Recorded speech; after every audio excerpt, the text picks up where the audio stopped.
So I've taken a little bit of a shortcut. I'll TP everyone to me in a minute, and I'll fly over the walls to now I will teleport everyone. Cool. So here we are at Carasgalathon, which is the city of the elves in Lothlorien. So this is the home of Galadriel and Celeborn. So a little bit on Elvish languages. I promised you that. So in Elvish, C is always pronounced like a K. So it's like a harsh sound, like Carasgalathon.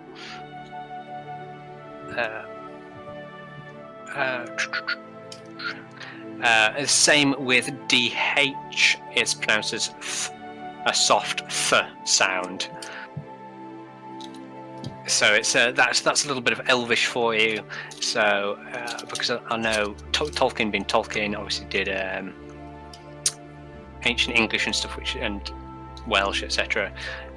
He was a professor of ancient language stuff at university, so that's what he's based a lot of the Elvish language on.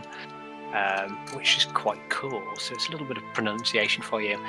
We'll have a fly up towards the centre of the city. I'm not going to walk because I'm feeling lazy. Why not?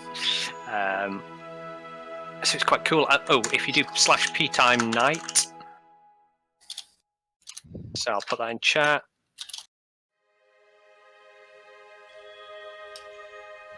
Tour chat. Always in the wrong chat, always. Whatever I do, I'm in the wrong chat. So if you do /p time night, Carasgalathon looks beautiful. And I've just, people who followed me, we are at the Fellowship's tent, just below the main part of the city, where Galadriel and Celeborn live. So this is where the Fellowship, except Legolas, stayed. Legolas wanted to sleep in a tree for once, so he went and slept up in the trees. But the rest of the Fellowship, particularly the hobbits, who didn't particularly like being in trees, they slept down here. Cool. So right, if we head out of the tent and we'll go right, and we'll go up this tree, past the fountain and up the tree, in that order. So these trees are obviously huge.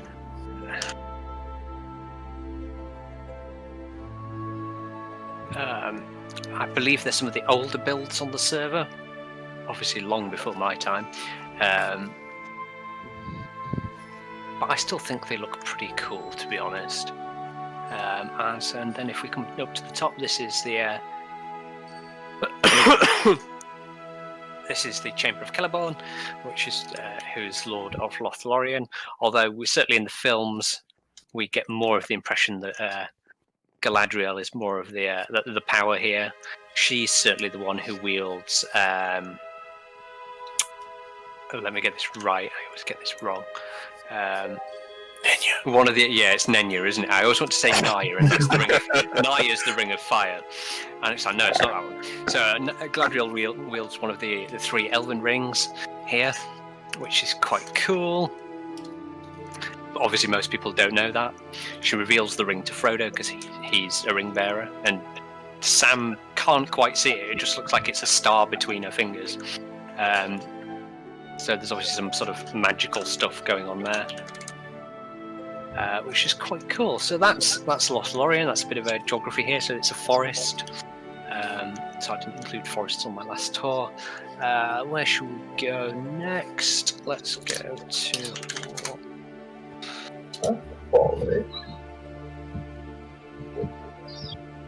I suppose it's classed as the Golden Wood, isn't it? So that goes back to what is the difference between a wood and a forest, and there isn't really a concrete answer. It's usually something to do with size, but there isn't actually a concrete answer. It's like how the definition of mountain varies between places. Well, clearly, as we know from Winnie the Pooh, 100 acres is well within the bounds of a wood. You're not wrong. Yeah. Okay. Peter.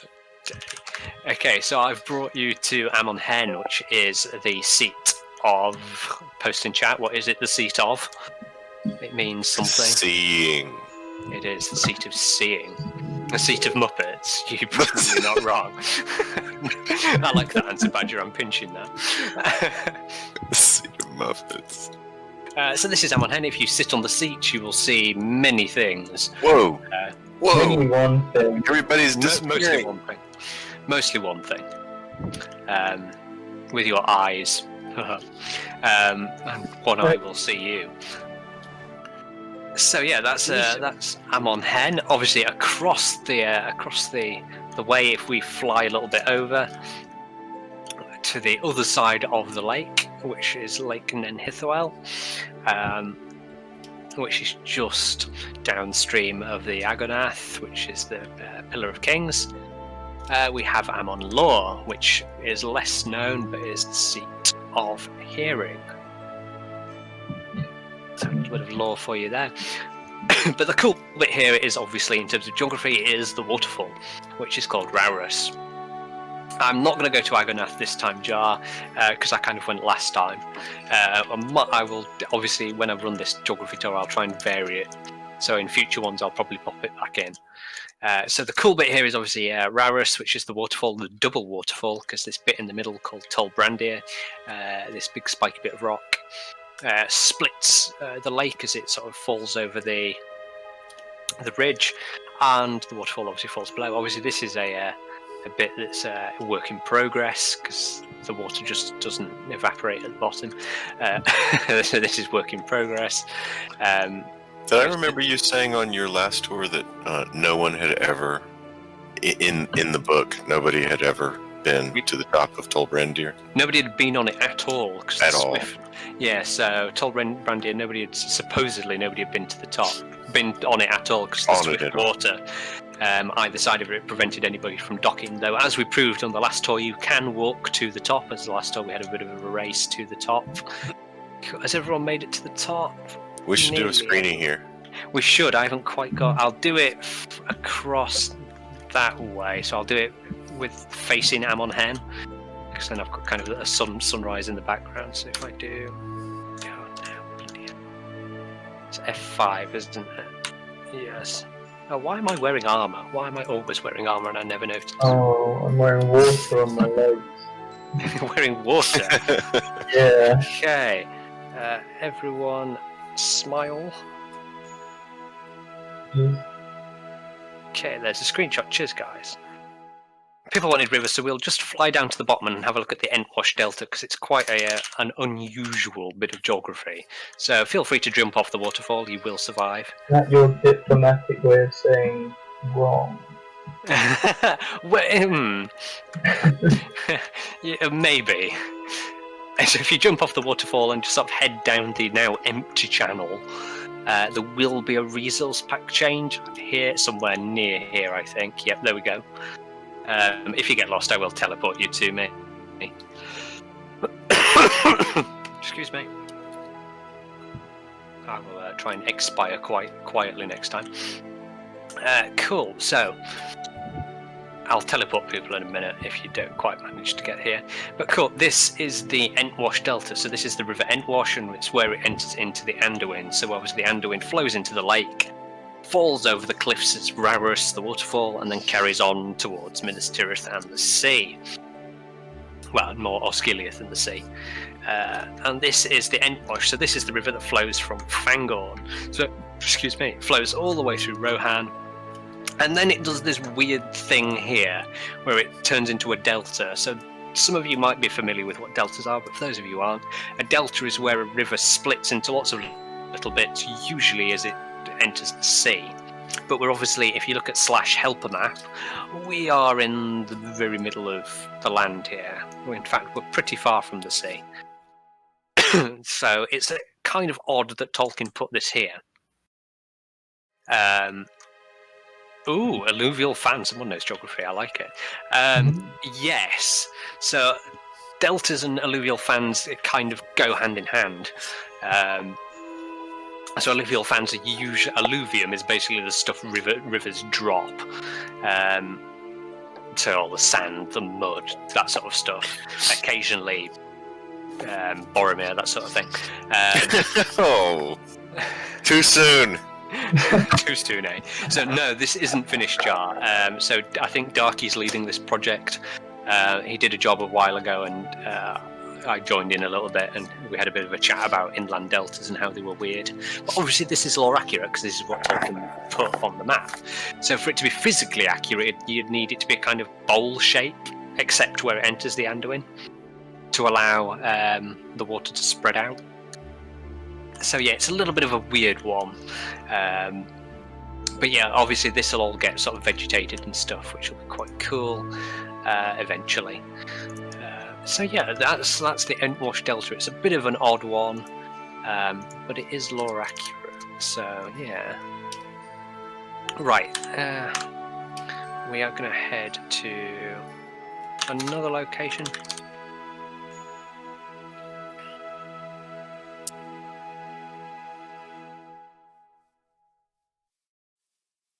Right, I should have teleported everyone, I think.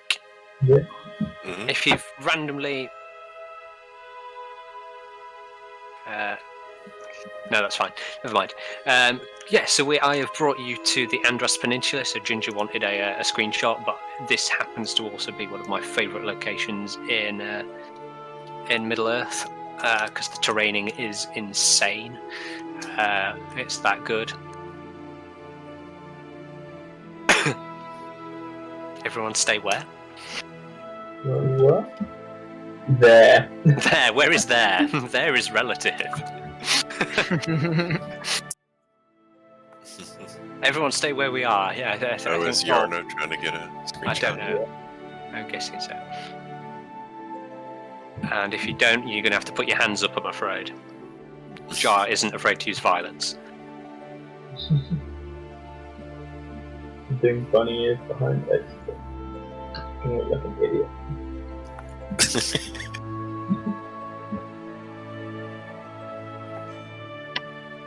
Whoa. So yeah, in the meantime, so this is obviously the coast of Middle-earth. This is what we would call a cape in geography, or a peninsula. So it's a long bit of land that sticks out into the sea. And the Badger's right, the rocks kind of look... I assume you mean the rocks here. Do kind of look like a cake, because they've got layers, or they could look like an ogre, because they also have layers. Shrek joke for those of you who've seen Shrek. Who hasn't seen Shrek? To be fair, when I was teaching, kids hadn't seen Harry Potter, and then that was when I realised I was old. So yeah, I kind of don't assume people have seen films anymore, because it's like, yep, I've got old. Shrek. Yeah, everyone should have seen Shrek, and if you haven't, go watch it. It's excellent. I will excuse you from the tour. So if we fly up, we'll fly up this way, where this sort of what looks like a river flows inland. It's probably not a river. Yes, we've missed the hut of Uncle Mando. Sorry, may come back to that. But we've got some cool terrain work here, where I've forgotten who did it now. It begins with a J, and I've already forgotten because I'm terrible with names. It wasn't you, Jar, I don't think. Jason Peter, that's it. But they've clearly done some awesome work in terms of geology, so they've actually put some different rock types in. So rather than just randomly putting different rock bits all over the place, they've actually grouped it to make it look like different rock types in different places. So that's quite cool. It adds to the realism a lot, which is something I'm a big fan of. And if we fly over the hill that was behind us, away from that little rivery bit. The little rivery bit is more of an inlet or a geo, which is like a narrow valley carved by the waves. We've got some big pointy mountains here, or sea cliffs. They're kind of a mix between mountains and sea cliffs, because the seas probably had eroded them at some point. And if we fly over, we get some more awesome terrain. It's kind of like a fjord, yeah. So fjords are formed when you have ice covering the landscape, and then it all melts and sea levels rise and it floods valleys. But yeah, Jar's right, this is kind of a bit too far south for it to be glaciated. It's alright, I'll teleport people to me because I keep flying off. So we've got another cool bit here where the rock's been done in layers, a bit like a cake or an ogre, which is quite cool. Which again is kind of more realistic than you would probably find elsewhere in Middle Earth. So even though there's absolutely no people there living around here, it's quite cool. We can if we all. Yes, it's like different rock strata. So strata are layers, basically, in geological terms. Here's probably another good shot for place for a screenshot, actually. So I'm going to ruin your immersion and teleport you all to me, and we'll do another quick screenshot. How would this one form then? So this will all be sedimentary, my dear Watson. I went there. So basically, all right, let me screenshot a couple of times. There we go, screenshotted. I'll just reply to Rudo.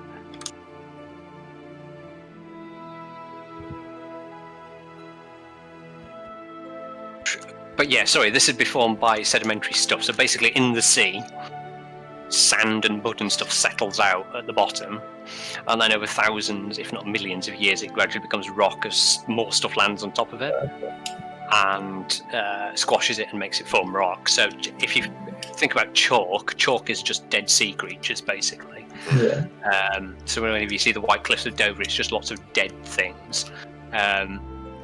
Hey, this over here, this is nice rock. Don't take it for granted. Oh. That's so bad. So what actually happens to the? How do you get the different layers then? Is that different? So that usually changes in the climate or the depth of the water. So sea level would have been around these mountains. So not necessarily, because I'm going to throw tectonics in here as well. So land can be raised up through tectonics. So we know that the Misty Mountains were raised by Melkor as basically a big barrier to hinder the riding of Orome, one of the Valar. So presumably he did some tectonic voodoo whilst doing that. And similarly in the War of Wrath, etc., loads of tectonic changes went on there that basically sank Beleriand. So I would guess this area is probably more tectonically formed than some of the big upheavals that the Valar caused. I'd need to look at if I have a quick look at my Atlas of Middle-earth, I will be able to check for you, because I imagine most of it